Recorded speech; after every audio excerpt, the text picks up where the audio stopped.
Hi, I'm Anna Spencer. Today we're going to talk about mental health in war zones and for people coming out of war zones and who've been through the trauma of war. So we have a very distinguished group of people who are workers in the healthcare field and especially helping people in with trauma situations. Let me introduce my colleague and friend, Neil Arya, first, because Neil will be your host mostly today. I'm transitioning out of being the person running most of these things, and I just am very, very happy that Dr. Neil Arya is more and more able to interview people from his organization, the Pegasus Institute, which is a wonderful organization primarily of healthcare workers who are interested in the health and peace aspects of their profession. And so he will frequently be hosting shows. The guests today, in no particular order, except I happen to write them down in this order, are Rachel Thibeault, who was for a while, a long time, a professor in the Faculty of Health Sciences at the University of Ottawa. And she has a doctorate in psychology and combines her work in as occupational therapy with work in that area. Now, currently, she is affiliated with the Taras Shevchenko University in Kyiv, and she goes out in the field and trains people to do community therapy. So I'm sure we'll hear a lot about what's going on in Ukraine. Hadi Rasooli is now with the Wesley Urban Ministries. I guess that's a Methodist outfit. Is that when I was a girl, the Methodists called themselves Wesleyans. So I suppose that's what your affiliation is organizationally.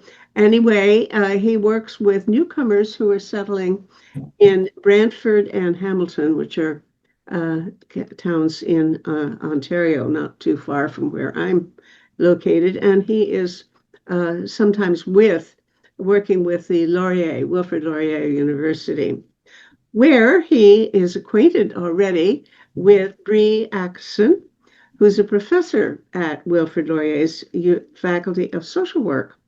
And she is the Canada Research Chair, Tier 2. I don't know what Tier 2 is, but it sounds good.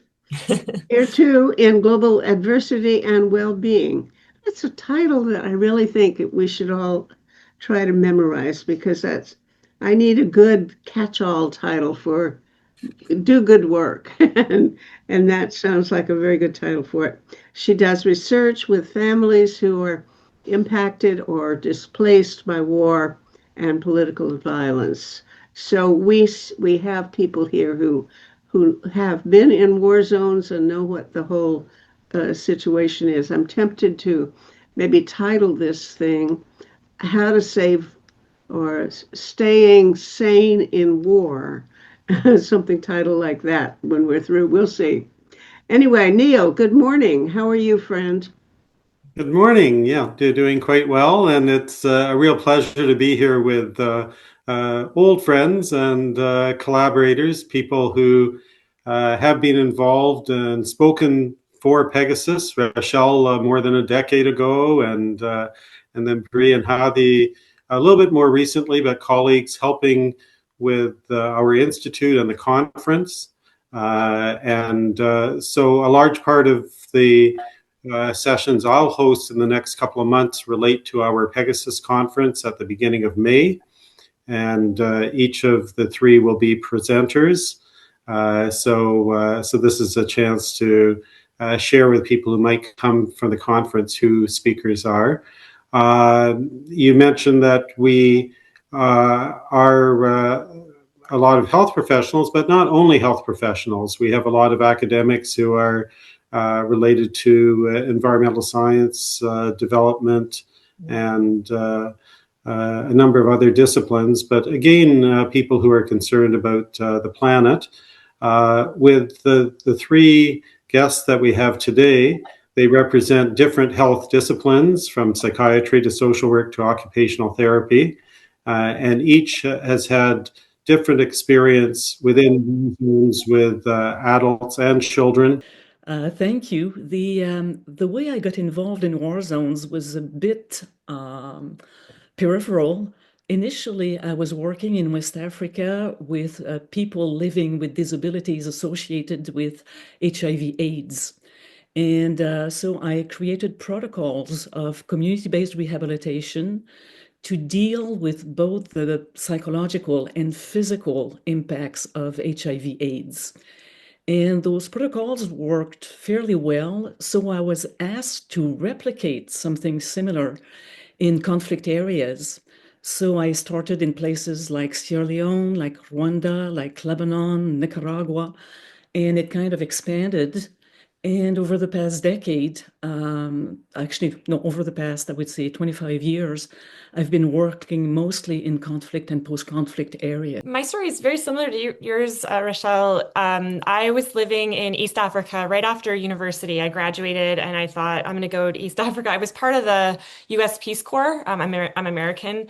And I thought that was the coolest thing in the world to just go to another country and live and work and so forth. And it was an amazing experience for me. And I just remember living and working with these with people who were living in such abject poverty and in such difficult circumstances, and just uh, really interested in how people survived in those circumstances and the challenges that people faced, but how they overcame those challenges. So that really got me interested in pursuing further education. I did a master's in public health, a master's in social work, that led me to a PhD in social work, and always interested in extreme adversity for families and communities.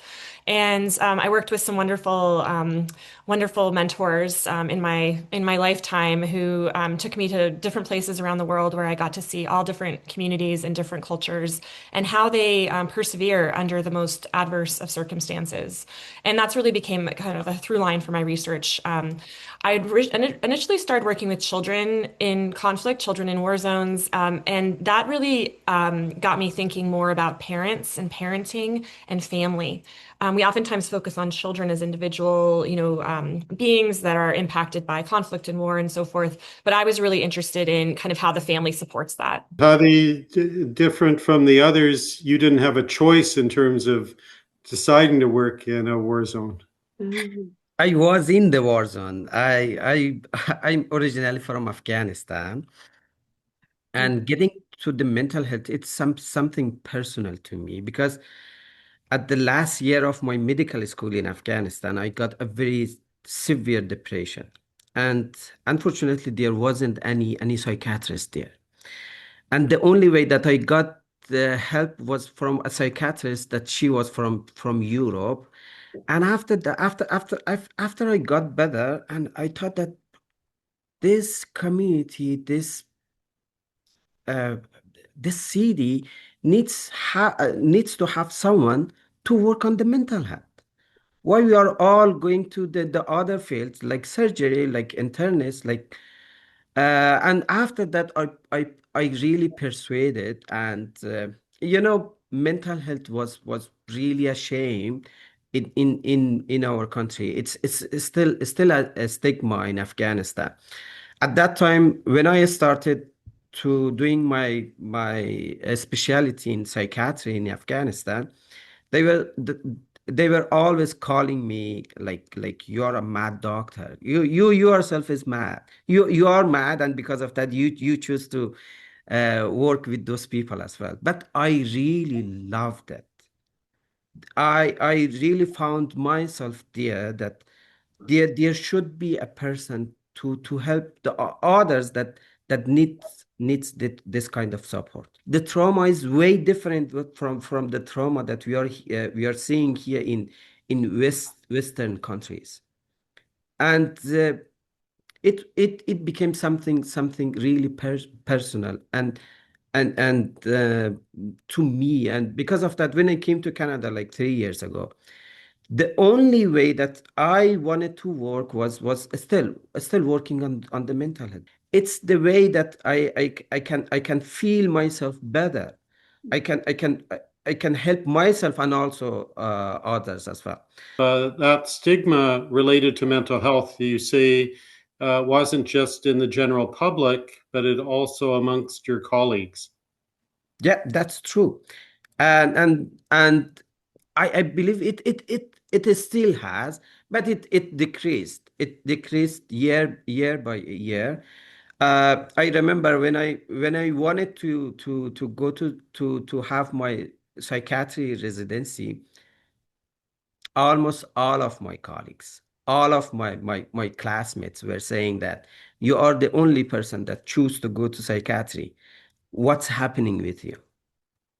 Is there something wrong with you? You can make lots of money from other fields. Why you choose psychiatry? Rachel, just talking about stigma for that matter, you started off working with HIV populations and then moved to war zones, and you say that a lot of your skills that were applied in the one context seemed to resonate with people in the others. The issue of stigma was there because obviously even in conflict areas, stigmas around mental health really stigma is maintained. So all the strategies that we try to use to decrease stigma around HIV/AIDS have been applicable also in the context of war. And both with HIV/AIDS and mental health in conflict areas, it's the scarcity of resources. There's next to nothing available. And so in both cases, we've been confronted with the notion that we have to find ways, strategies to scale up the few resources we have. And so again, in both cases, we really have to invest in community-based resources, find the good actors in the community on which we can actually, with which we can share some of the burden. So thinking outside the box, looking at resources that are not typical for a healthcare system and really trying to leverage them. And it's exactly what Rachel said about one of the key things that I found in all the work that I've done is just the scarcity of resources. Exactly that. It's that, yes, there's trauma, that's a given, and stress reactions and anxiety and depression among these populations. But what I found, I remember when I was working the first time in Palestine and interviewing families there, and I had this lens of, oh, I'm just going to be talking about trauma and PTSD and all these things about, living with occupation and violence. And what the families talked about and what came out from that research was just the scarcity, the not being able to put food on the table, not having meaningful work, not being able to build your house, being nervous about having more children, being scared for your children's future, accessing education. All of those things were layering on, and that scarcity of being able to have that life that these families should have a right to and want to have, that was more of an issue to these families than trauma itself. So I think that's really important to mention.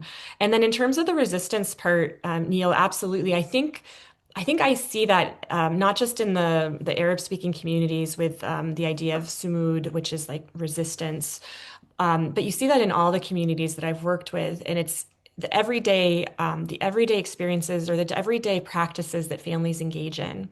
The having meals together, the having children, sending your children to school, seeking further education, all of these things, those are their acts of resistance. Those are the acts of sumud in the face of such adversity and such challenge. And so in the research that I do, I'm really interested in those everyday practices because that's where we can see where we can make change. That's where we can maybe insert our kind of thinking outside the box thinking in terms of community-based resources that exist. In Afghanistan, mental health was very a new concept. No one talked about this concept at all. They were thinking that there is no mental health issue at all in our country. Just because because we are Muslim, we shouldn't have any kind of mental health issues. So when I started to work on the project, we started a project by the name of CMHP. It was a community mental health project. The community mental health project was the fundamental of working on the mental health in Afghanistan, especially the city that I'm coming from Herat, Afghanistan. Uh, as you may know, Herat has had the more self-burning women cases in all Afghanistan. So we started from that point because as you said, there was no resources at all. The only way was just the educate the people that it is the mental health. It these are the mental health issues, and these are can be treated, can be addressed in somehow. So we reached out to the mullahs, to the religious leaders, and we talked with all of them, and we told them that, hey, this kind of issues is among all of us. We are not in a safe environment at all.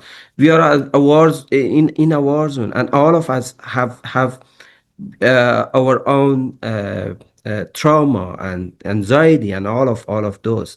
So how we can help each other. So it started from there. As you said, since there is no there wasn't any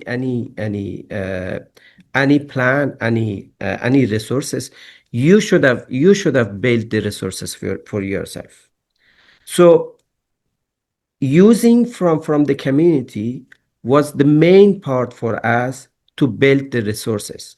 For example, when a individual came to us and we're saying about all of the hardship that they are going through, after the medication, after the psychoeducation and all of those, after prescribing medication to them, we're sending them back to the community. We are the people that came from, and they had more belief on them, not at us, because we were not you know in the community, in those kind of communities, when you are a doctor, you are different from ordinary people. They are not seeing you the same as they are seeing the other people. They are much more they are getting much more support from their community rather than the healthcare professionals. So because of that, we were sending back, despite that it was new, but it worked very well for most of our clients. And since, as I mentioned, since there wasn't any system at all, we needed to build the system. So for therapeutic matters, we use the community as a resource, and it worked very well. I wasn't aware of self-immolation being a big thing in Herat, and Yes. I just wondered why that would be. Of course, in India, people talk about that in terms of kitchen fires, or historically in terms of women throwing themselves on their husband's funeral pyre, but also in an area which sees itself as being very faithful in Islam. I just wonder, where does that come from, and how are other ways of dealing with that particular issue? Uh, when I started working, that it was in 2009, in 2010. I started working as a mental health doctor. I wasn't a psychiatrist at all. So I just work as a GP that just mostly focus on the mental health. So the issue was from in Herat, in Afghanistan. It was mostly because they had no voice. Women had no voice. They cannot talk about all of the difficulty that they are going through to anyone. They should have accept whatever it is. And the only way that they could release themselves was to burning themselves. Yeah. It was so horrific. We had lots of those kind of cases, and unfortunately we lost most of our client. And because of that, we started the psychoeducation for especially among the women, that if this thoughts comes to you, it's normal to getting help and support from others. There are some people that they can that you can talk to them. And we build that trust on the community as well. We train the community that how they should face with this kind of problem. So after that, we saw a decrease, not that much, but a decrease in the cases of self-burning in Herat especially. But unfortunately, it's still going on in Afghanistan, and in most of those cases are not reported at all. To me, it really highlights how so many issues are connected, that, women's mental health is so connected to having some power or not. And I was actually reflecting this morning in the news. It was written that now in Afghanistan there's a ban on birth control. And my immediate thought was, yet another burden for women, so that mental health is not going to improve if you have absolutely no control over your fertility. And coming back to communities, that's where we need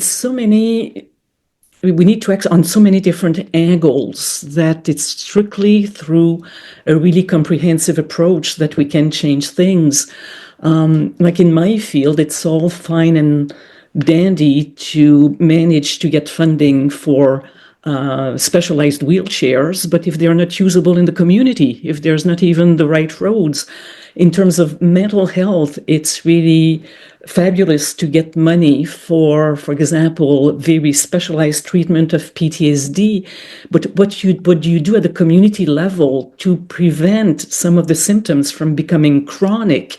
How do you address the needs, in fact, of the majority? And it's all those issues that we are grappling with and trying to balance.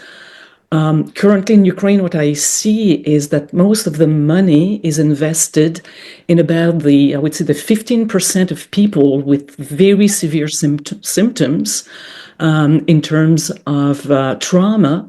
But the rest of the population gets next to nothing, and they will become a huge burden in years to come because their issues are not addressed now.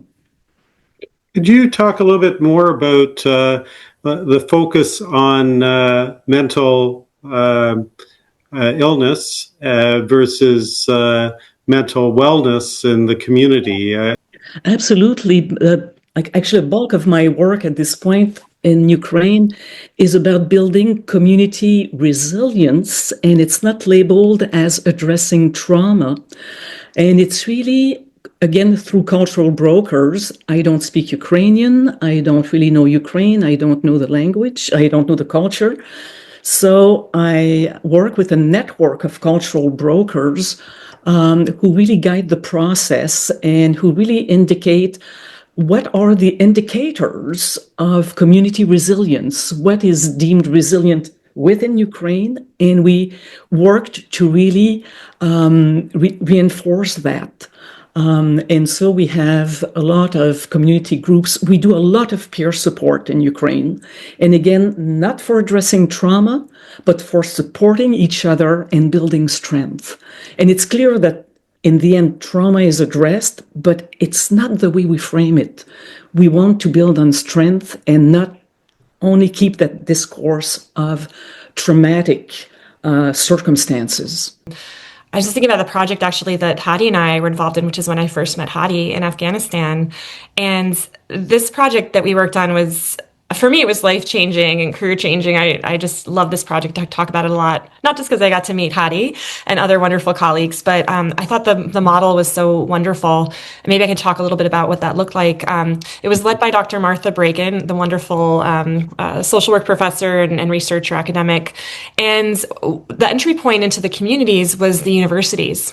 So we're looking at higher education and looking at how we can support mental health, not on this individual basis, but more of a larger picture where we we help support the creation of a higher education system, a new cadre of mental health professionals through the university system. So you have all these young people who are going to flooding the universities and wanting to, secure their futures and are very interested in helping Afghanistan, and they want to become counseling psychologists.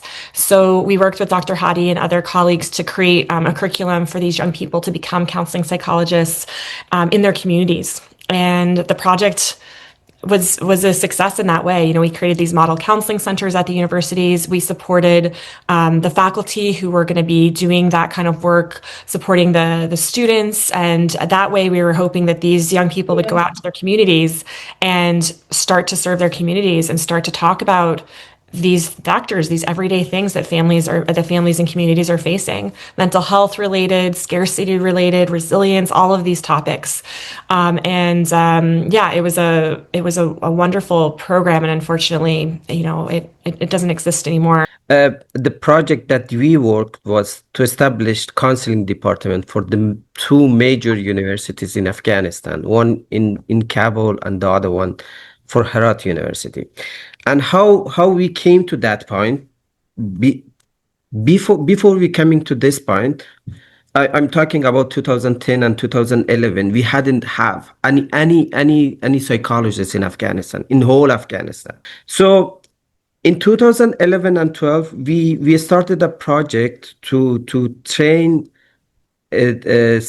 some health workers about the counseling, and it was a 6 months program. And after the 6 months, they were doing the counseling for other people. We established the counseling department in the higher education with the help of Dr. Martha Bragan and also our beautiful colleague Dr. Bree Akesson for Herat and Kabul University. That it was really a need. I'm still in contact with the people that they graduated from those programs, and they are helping a lot of our people. People are getting services from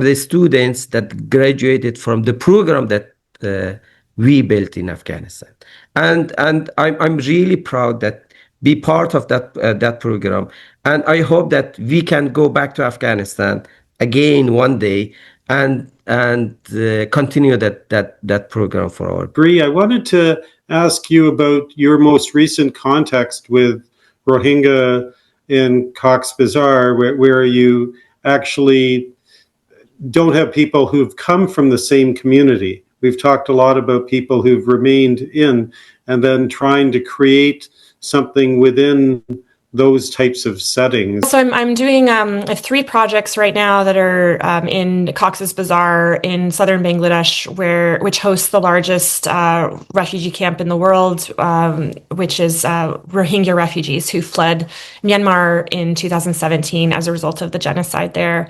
And all these families, over 1 million Rohingya refugees, are living in these overcrowded, squalid conditions that are, it's quite remarkable to drive through the camps and to see how people are living there. The families are growing, they've been there for, it's been, 8-9 years, and the families are growing, but the structure, there's no space for people. They're given this very, very small amount of space. And the mental health challenges are growing in that community by the day as well. Again, there's definitely the trauma of having to flee. I mean, the flight from Myanmar was quite traumatic for these families, extremely violent. And a terrible experience for everybody. But the things that families are really concerned about today are having enough food to eat, again, for their families, having meaningful work. Under the Bangladesh government, the families are under the Bangladesh government rules. Rohingya are not allowed to work officially, formally work, and they're not given a formal education beyond grade 3. So you're creating a generation extremely dependent on humanitarian aid, and that I think is one of the main issues, at least we're finding from our research, that causes families so much mental health challenges, is not having agency, not able to go out and provide for their family, not knowing what the future brings, not even able to educate your child beyond grade 3. Imagine. I mean, it's just, and then you're going to have this generation that's uneducated and isn't able to work and so forth. So big challenges there. In terms of the community-based approaches, I think coming back to something that Rachel said again is that, when there's scarcity of resources, when there's not a lot of resources, like in terms of humanitarian aid, which is being cut dramatically with the end of USAID funding and kind of this age of what I've called the age of inhumanitarianism that we are kind of living in right now. I think we have to look at these community-based approaches in order to find ways that are existing strategies that communities already have.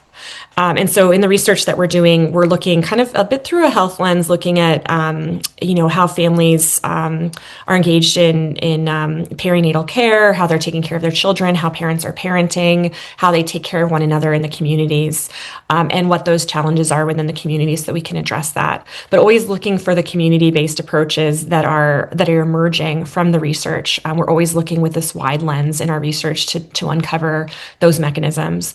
I'll give one anecdote from one of our families that we have in one of our research projects. The mom has, I always forget, I think it's 5 or 6 children, 5 or 6 boys, and she just had a little girl. She has lots of children, and her husband is abusive towards her. But she loves her children. She finds such strength in her children. And when her husband is abusive, she finds a lot of solace and help and support from her neighbors, from her female neighbors. She's able to find that source of strength there. And another thing she does, another strategy that we uncovered from the research, is how she is trying to get her children into education. You can pay for NGO-based education for children. You have to pay a small amount. And so what she's done is she's bought chickens. She's selling eggs on the side. She's also selling some of her food rations, which are provided through the humanitarian organizations. And then she uses that money to pay for school fees for her sons. So these strategies are things that we're really interested in learning about, so that we can find solutions that aren't going to cost a ton of money, and the communities are already doing them. But it's our kind of purpose with our research is to uncover those things, share those things, so that we can really, help these families create a better future. Meta, did you have things you'd like to? Fascinated. Yeah, this thing about community resources and using. Just before we started, Rachel and I were talking. I mentioned a guy I know, a psychiatrist in Croatia who works. He creates by Zoom. He trains people by Zoom to be what he calls barefoot therapists, which is a term I really love. And I mentioned that I've heard of people doing things like training barbers and hairdressers because they really have the ear of their clients, where clients probably never have a chance to talk to anybody about their issues. So and Rachel said, oh yes, she had been involved with that kind of training. Would somebody elaborate on that notion of using ordinary folks to help each other with resilience issues? Yeah, actually, we'll pass that to Rachel. But before then, was that Charles Tauber that was your contact? Yes. Yeah. Okay. Yeah. When I taught the Peace Through Health course at McMaster and got students to think about others who might engage in this health work, my students used the example of barbers and hairdressers, but also of cooks and other professions, and they wrote about how they would contribute to mental health and peace. So very very thoughtful. Rachel, did you want to take that question? Yeah, thank you, Meta. I think it's a really excellent question. What we found over the decades working in resource poor contexts is that, in fact, people are the best resource, and local competence is a whole lot more extensive than given credit for. And if, for example, in Sierra Leone, we've did train some hairdressers and barbers around issues of community support and just very basic thing. For example, stuff like if someone comes to you crying, really despairing, how do you welcome them and embrace them? What kind of words can you use? Something very basic, like teaching them. You ask questions, tell me about what you're going through. Then validating the emotion.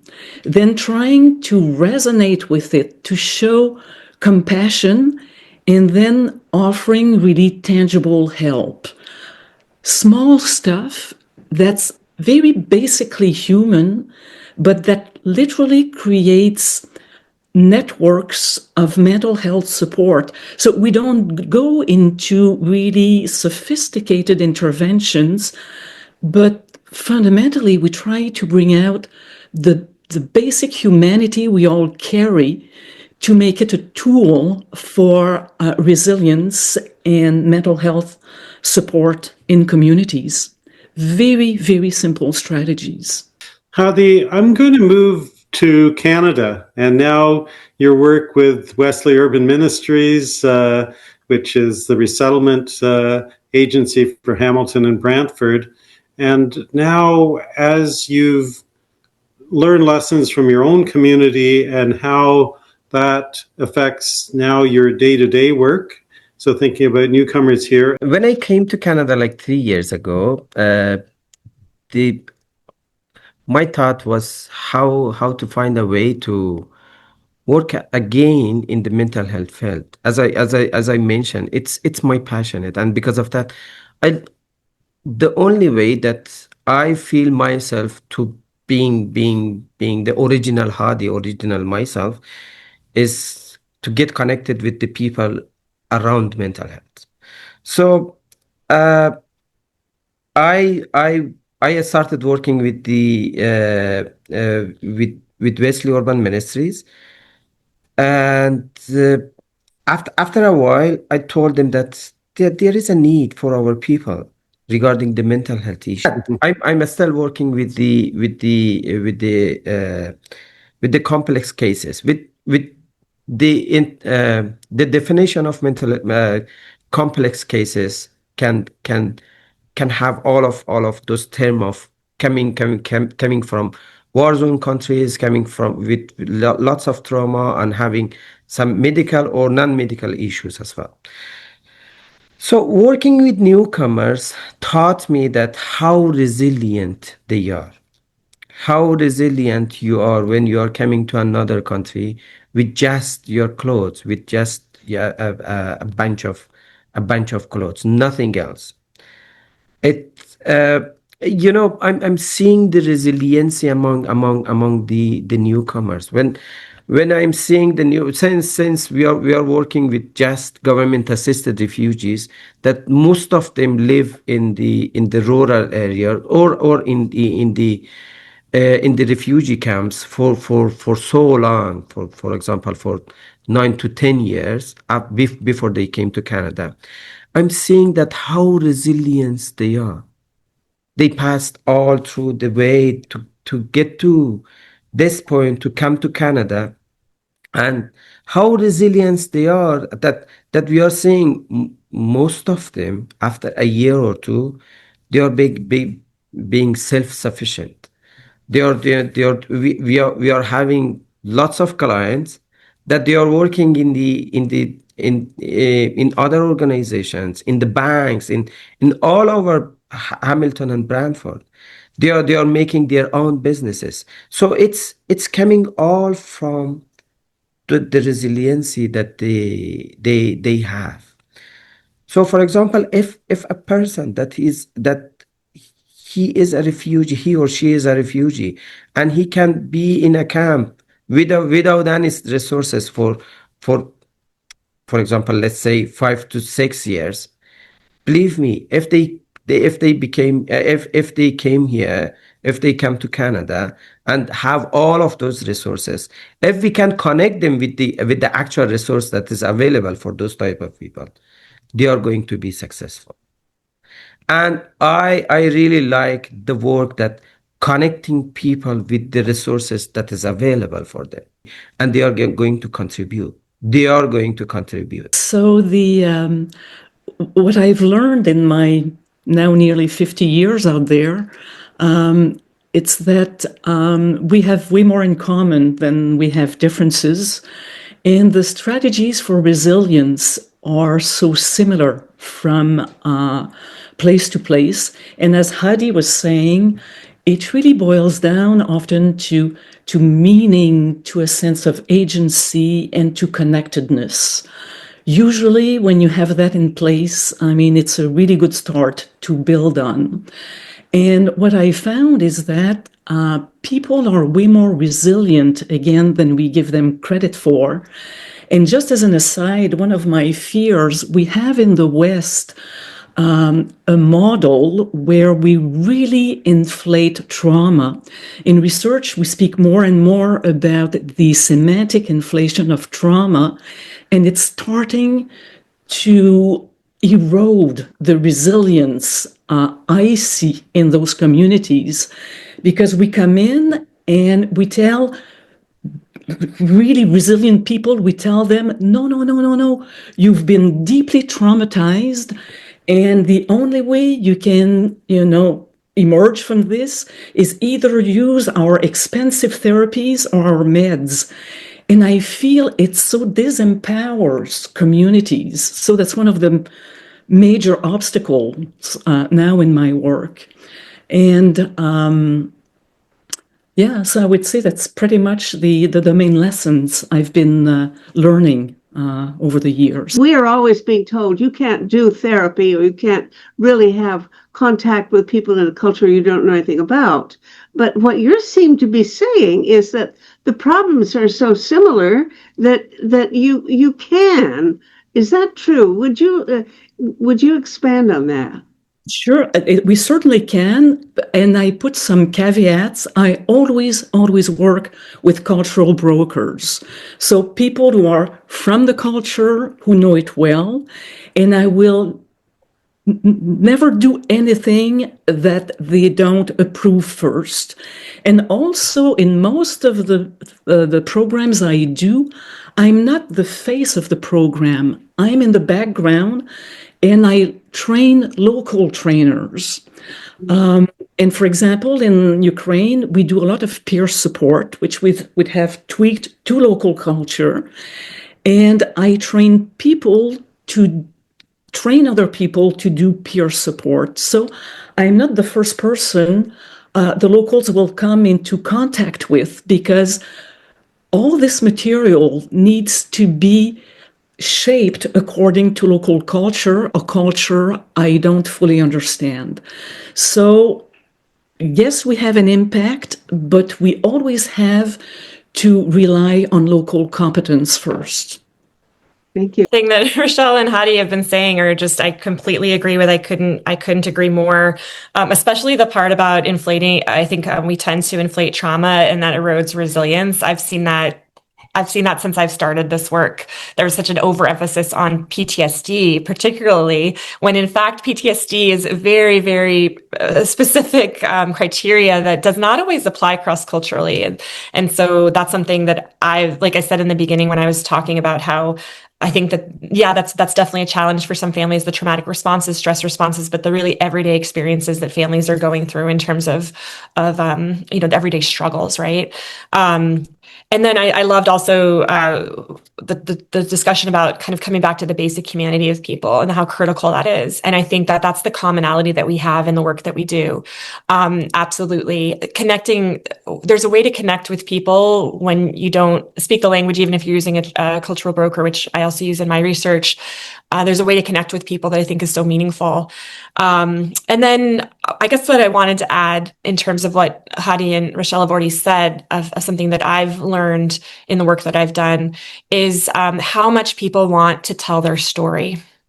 And this kind of comes back to this idea of we tend to inflate trauma. I think there's a protective element, especially with, I'm thinking of like research ethics boards and just this idea of, oh, we don't want to have people tell their story because it's going to re-traumatize them, or we don't want to ask questions that are going to, maybe make somebody upset. But I found in the work that I do, and we ask questions about people's flight from war and their horrific journeys and their challenges and struggles. But I found that people want to tell those stories.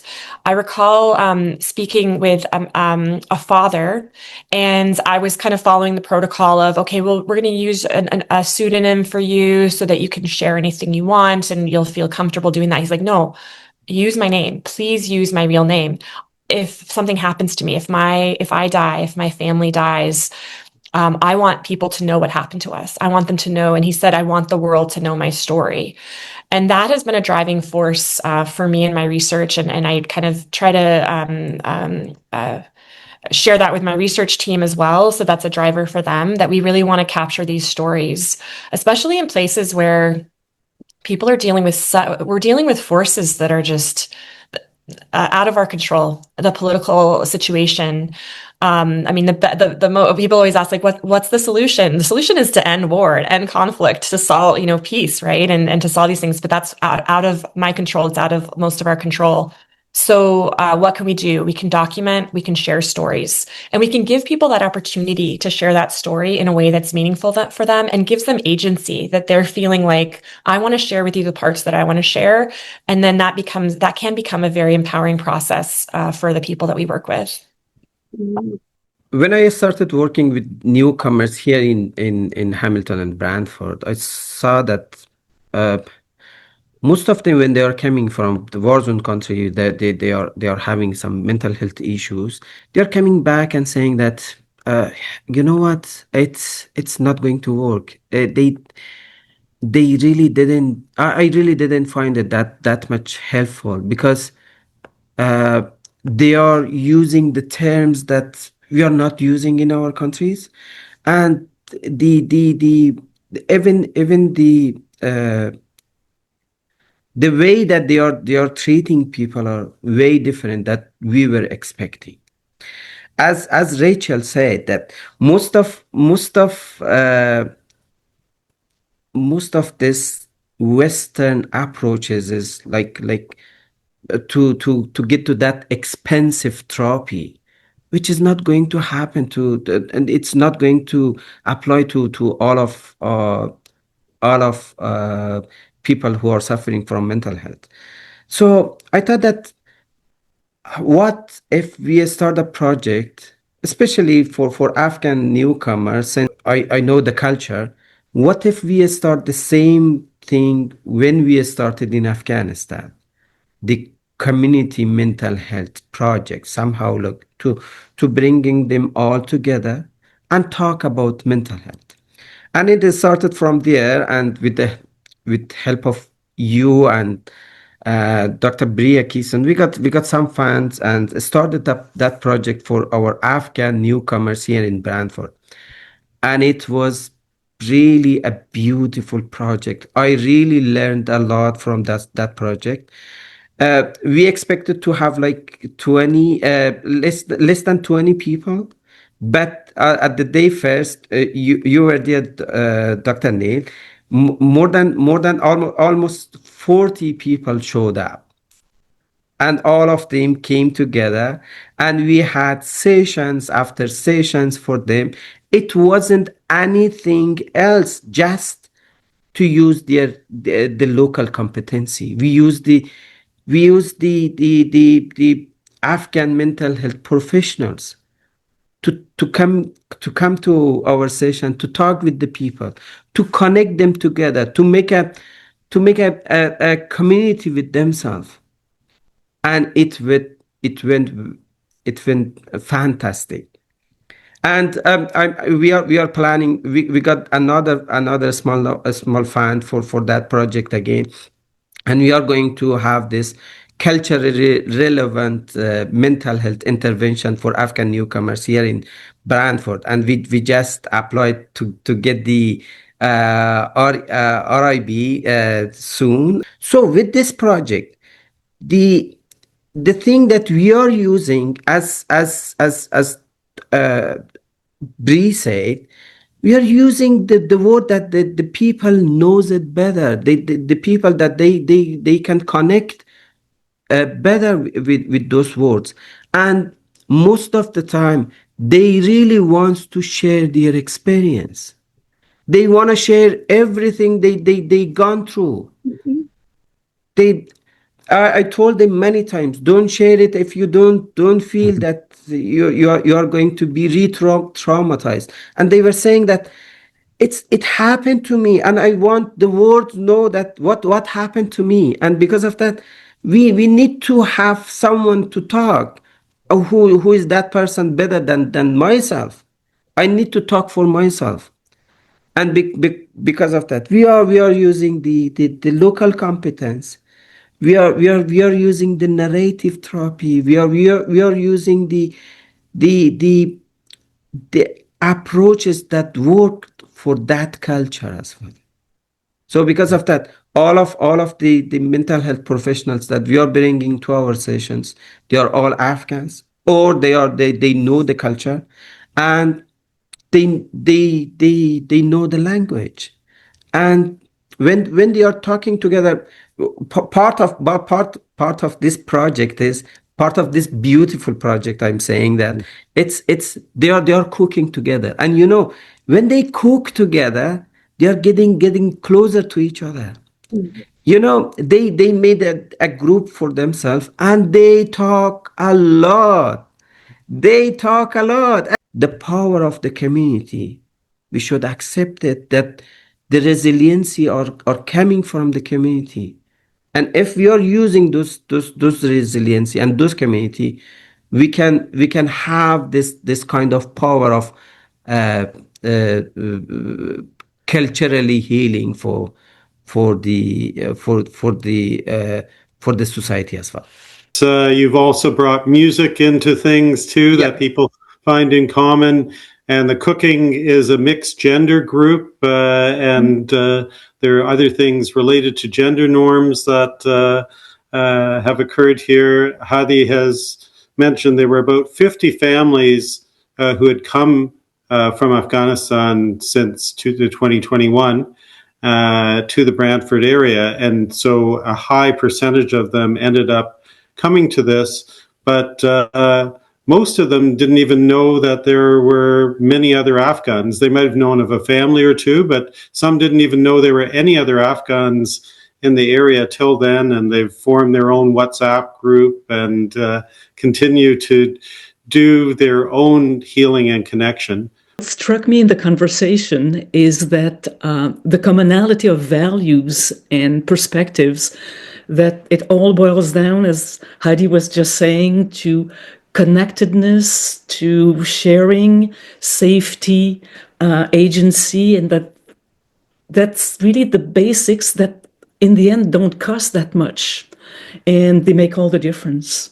I wish you could keep going another hour, because there's so much that I find fascinating about what you're saying. Mostly this notion of the importance of community, that the building the there's this expression, it takes a village to raise a child. Well, I think I've learned something from you that I think apply not just to people coming into Canada with trauma, but to everybody, because we all have issues.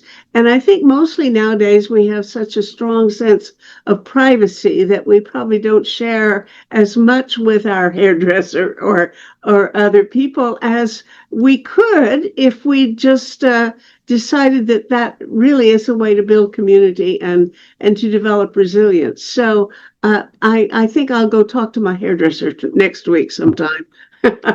Thank you very much. It's been a real pleasure, a delight to meet all of you and to feel that sure that you are doing such superb work that's so important. Thank you very much, and thank you, Neil, for bringing us all together.